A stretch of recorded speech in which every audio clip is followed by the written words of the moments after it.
Em 20 de julho de 1969, às 20 horas e 17 minutos, pelo horário de Greenwich, um módulo de pouso de 9 toneladas tocou uma planície cinzenta chamada Mar de Tranquilidade. 6 horas e meia depois, um homem de 38 anos desceu uma escada de 9 degraus e encostou a bota esquerda num chão que nenhum ser vivo tinha pisado antes. O nome dele era Neil Alden Armstrong, nascido em Wapakoneta, Ohio, Estados Unidos. E a partir daquele segundo, tudo o que a humanidade entendia sobre si mesma mudou. Agora, antes de contar como essa história aconteceu passo a passo, preciso ser honesto. Muita gente não acredita que o homem foi à Lua. Pesquisas feitas ao longo dos anos em vários países mostram que uma fatia considerável da população acha que tudo foi filmado no estúdio, possivelmente dirigido por Stanley Kubrick. É um assunto que rende debate até hoje. E eu entendo a desconfiança, porque de fato parece coisa de filme. Só que quando a gente olha os registros técnicos, os depoimentos, os dados de rastreamento, feitos inclusive pela União Soviética, que era rival dos Estados Unidos na corrida espacial, e não teria motivo nenhum para confirmar uma farsa americana, a história se sustenta. A própria Agência Espacial Soviética monitorou cada etapa do voo e nunca contestou. Então, o que eu vou fazer aqui é te contar exatamente o que aconteceu, com hora, local, nome e número, para que você tire suas próprias conclusões. E por falar em tirar conclusões, se esse tipo de conteúdo faz sentido para você, o canal Puro Fato traz frequentemente histórias que merecem ser conhecidas nos detalhes. Se inscreve, ativa o sininho e deixa o like, porque quanto mais gente acompanha, mais histórias como essa a gente consegue produzir.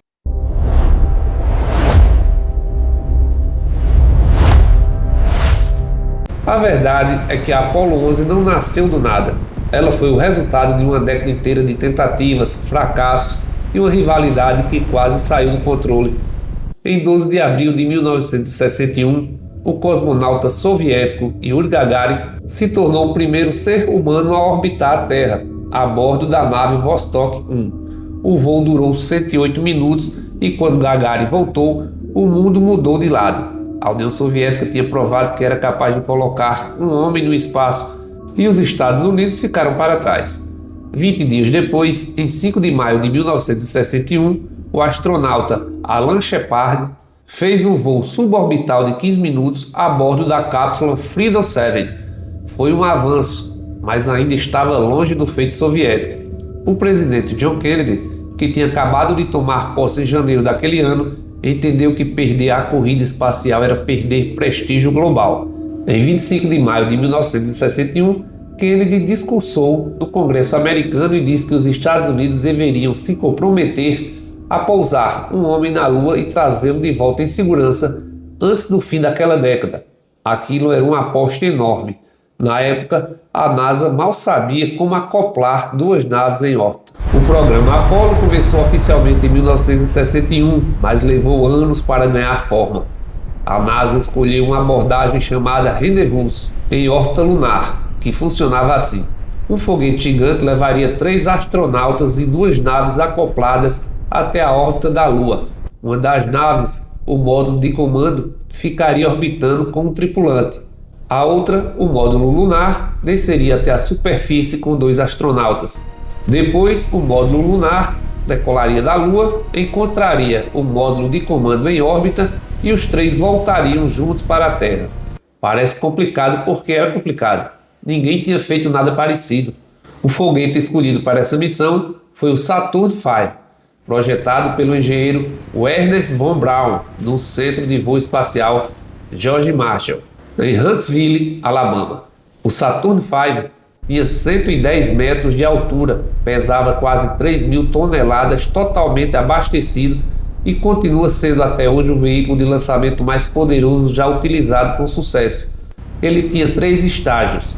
Cada estágio queimava seus motores e era descartado quando o combustível acabava, reduzindo o peso da nave em pleno voo. Só que antes da Apollo 11 houve tragédia. Em 27 de janeiro de 1967, durante um teste de rotina na plataforma de lançamento 34 em Cabo Kennedy, Flórida, um incêndio tomou conta da cabine do Apollo 1. os astronautas Virgil Gus Grissom, Edward White e Roger Chaffee estavam dentro da cápsula. A escotilha abria para dentro e a pressão do fogo impedia qualquer tentativa de abertura. Os três não conseguiram sair. O programa inteiro parou por 20 meses. A NASA revisou cada centímetro do projeto, trocou materiais, redesenhou a escotilha. Foi uma lição paga com um preço alto demais. Depois da retomada, as missões seguintes testaram cada etapa. A Apollo 7, em outubro de 1968, testou o módulo de comando em órbita terrestre. A Apollo 8, em dezembro do mesmo ano, levou Frank Borman, Jim Lovell e Bill Anders até a órbita da Lua. Eles deram 10 voltas ao redor da Lua e voltaram. Foi a primeira vez que seres humanos viram o lado oculto com os próprios olhos. A Apollo 9 testou o módulo lunar em órbita da Terra e a Apollo 10, em maio de 1969, fez um ensaio geral. Thomas Stafford e Eugene Cernan desceram com o módulo lunar até 15 quilômetros da superfície lunar, mas não pousaram. Tudo estava sendo preparado para julho. A tripulação da Apollo 11 foi anunciada em janeiro de 1969. Neil Armstrong seria o comandante, Edwin Buzz Aldrin, piloto do módulo lunar, e Michael Collins, piloto do módulo de comando. Armstrong tinha 38 anos, era engenheiro aeronáutico e piloto de testes. Já tinha ido ao espaço na missão Gemini 8 em 1966, quando precisou fazer um procedimento de emergência que quase custou sua vida. Aldrin tinha 39 anos, era coronel da Força Aérea e doutor em astronáutica pelo MIT. Collins tinha 38 anos, também era piloto de testes e já havia feito uma caminhada espacial no Gemini 10. Em 16 de julho de 1969, às 9 horas e 32 minutos da manhã, horário local da Flórida, o Saturn V decolou da plataforma 39A no Centro Espacial Kennedy, em Merritt Island. Cerca de 1 milhão de pessoas assistiram das estradas e praias ao redor. O solo tremeu. Em 12 minutos, os 3 estágios de um foguete já tinham cumprido sua função e os astronautas estavam em órbita terrestre. Depois de uma volta e meia ao redor da Terra para checar os sistemas, o terceiro estágio foi reacendido para a chamada injeção translunar, o empurrão que colocou a nave a caminho da Lua, a uma velocidade de quase 39 mil km por hora. A viagem até a Lua levou 3 dias. Nesse período, os astronautas fizeram correções de curso, transmitiram imagens de televisão para a Terra e se prepararam para a fase mais arriscada de toda a missão. Em 19 de julho, a Apollo 11 entrou em órbita lunar. No dia seguinte, Armstrong e Aldrin passaram para o módulo lunar, batizado de Eagle. Collins ficou sozinho no módulo de comando, chamado Columbia, orbitando a Lua a cada 2 horas. A descida começou e foi aí que quase deu errado. Quando o Eagle se aproximava do local de pouso, o computador de bordo disparou alarmes. Eram os códigos 1202 e 1201, que indicavam sobrecarga de processamento. No controle da missão, em Houston, Texas, o engenheiro de 26 anos, Steven Bales, precisou tomar uma decisão em segundos.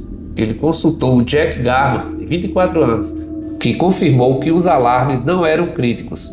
Bales deu a ordem "Go!". A descida continuou. Armstrong percebeu que o piloto automático estava levando o Eagle para uma cratera cheia de rochas. Ele assumiu o controle manual e procurou um lugar plano. O combustível para pouso estava acabando. O controle Houston avisou 60 segundos. Significava que restava 1 minuto de combustível. Armstrong encontrou um ponto limpo e pousou com cerca de 25 segundos de margem. A primeira frase transmitida foi: "Houston, Tranquility Base Here. The Eagle has landed." No controle da missão, Charlie Duke respondeu: "Roger, Tranquility. We copy you on the ground. You got a bunch of gas about Turtle Blue. We're briefing again." 6 horas e meia depois do pouso, em 21 de julho de 1969, às 2 horas e 56 minutos da manhã, pelo horário de Greenwich, Neil Armstrong desceu a escada do módulo lunar e pisou na superfície da Lua. A frase que ele disse ficou registrada na história. Buzz Aldrin desceu logo depois e descreveu a paisagem como desolação magnífica. Os dois passaram cerca de 2 horas e meia do lado de fora. Instalaram um sismógrafo, um refletor a laser que ainda é usado hoje por cientistas para medir a distância exata entre a Terra e a Lua, e coletaram 21,5 quilos de amostras de solo e rochas lunares. Fincaram a bandeira americana, que depois tombou com o jato da decolagem do módulo lunar. Enquanto isso, Michael Collins orbitava sozinho a Lua, passando pelo lado oculto a cada volta, onde perdia contato de rádio com a Terra e com os colegas. Ele é frequentemente chamado de o homem mais solitário da história, porque naqueles minutos de silêncio ele estava mais isolado do que qualquer ser humano já esteve. Depois da caminhada lunar, Armstrong e Aldrin voltaram para a Eagle e dormiram por algumas horas dentro do módulo. A decolagem da Lua aconteceu usando o estágio de ascensão do módulo lunar, que funcionou na primeira tentativa. Se não tivesse funcionado, não existia plano B. Eles encontraram o Columbia em órbita, acoplaram, passaram para a nave principal e descartaram o Eagle.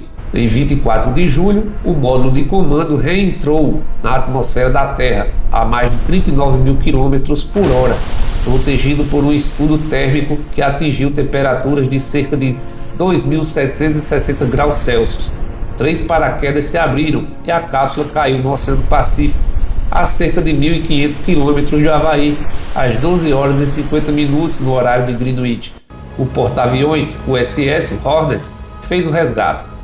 Os 3 astronautas ficaram 21 dias em quarentena, porque ninguém sabia se a Lua continha algum micro-organismo perigoso. Quando saíram, viraram as pessoas mais famosas do planeta.